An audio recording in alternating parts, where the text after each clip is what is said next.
இன்னைக்கு காலையில 4 மணிக்கெல்லாம் நான் எழுந்திரிச்சுட்டேன். இன்னைக்கு பௌர்ணமிங்கிறதுனால, எப்பொழுதுமே பௌர்ணமி, அமாவாசைக்கு மட்டும் நான் காலையில 4 மணிக்கு எழுந்திரிச்சு வாசல்ல தண்ணி தெளிச்சு கோலம் போட்டுருவேன். இன்னைக்கு கோலம் போட்டு முடிக்கிறதுக்கு மணி 4:45 ஆயிடுச்சு. அமாவாசைக்கெல்லாம் கோலம் போடக்கூடாது. இருந்தாலும் நான் சாமி கும்பிடுறதுனால கோலம் போட்டுருவேன்.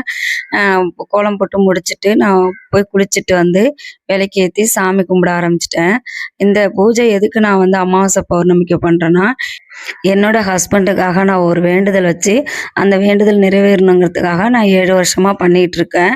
என்னோட உயிர் இருக்க வரையுமே நான் பண்ணுவேன். அது கொஞ்சம் நிறைவேறிடுச்சு. இருந்தாலும் என் உயிர் இருக்க வரையுமே நான் அத பண்ணணும்னு முடிவெடுத்து பண்ணிட்டுருக்கேன். பூஜைய முடிச்ச உடனே நான் வந்து ஹஸ்பண்ட் அவசரமா ஆஃபீஸ் போகணும்னு சொல்ட்டாங்க. அதனால நான் கையோட தோசைய ஊத்தி, சட்னிய வச்சு ரெடி பண்ணி அவங்களுக்கு குடுத்துட்டு, அடுத்தது எனக்கு வந்து ஒரு முக்கியமான வேலை இருக்கு. என்னன்னா, நான் ஊருக்கு போயிருந்தேன். ஊருக்கு போய் 10 நாள் ஆயிடுச்சு மயிலாடுதுறை போயிட்டு. நான் வீடு வந்து பார்க்கும்போது பார்த்தீங்கன்னா, நான் எந்த பொருள் எங்க வச்சேனோ, அந்த பொருள் அங்கேயவே அப்படியேவே இருந்து புழு வச்சு போச்சு.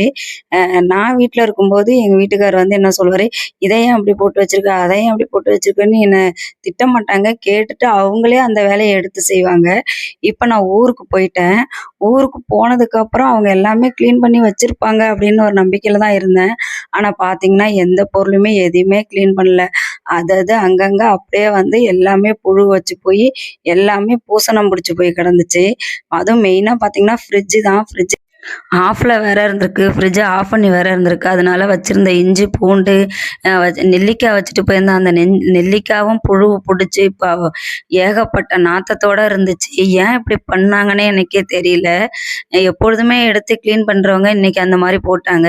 சரின்னு நான் நேத்தே வந்த உடனே அந்த நெல்லிக்காய், வீணா போன காய்கறி எல்லாமே அழுகி போய் அது ஒரு பக்கம் கருத்து இருந்துச்சு. அது எல்லாமே தூக்கி போட்டேன்.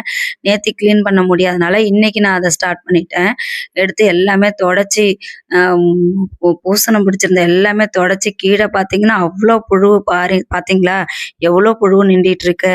அந்த புழுவெல்லாம் தொடச்சு எடுத்து இருக்க மத்த பொருளையும் சோப் போட்டு நல்லா கழுவி கொண்டு போய் வெயில்ல வைப்பான்னு சொல்லி பையன்ட்ட சொல்லிட்டேன். பையனும் கொண்டு போய் நல்லா வெயில்ல வச்சுட்டான்.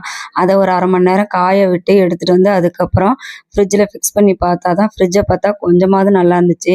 எங்க வீட்டுக்காரங்க இந்த மாரி வீட்ட வச்சிருந்ததே கிடையாது. ஃபர்ஸ்ட் டைம் இந்த மாரி அசிங்கமா போட்டிருந்தாங்க. ஏன்னு தெரியல. ஒருவேள அவங்க வீட்ல இல்லையா என்னன்னு தெரியல. அதனால இவ்ளோ அசிங்கமா இருந்துச்சு.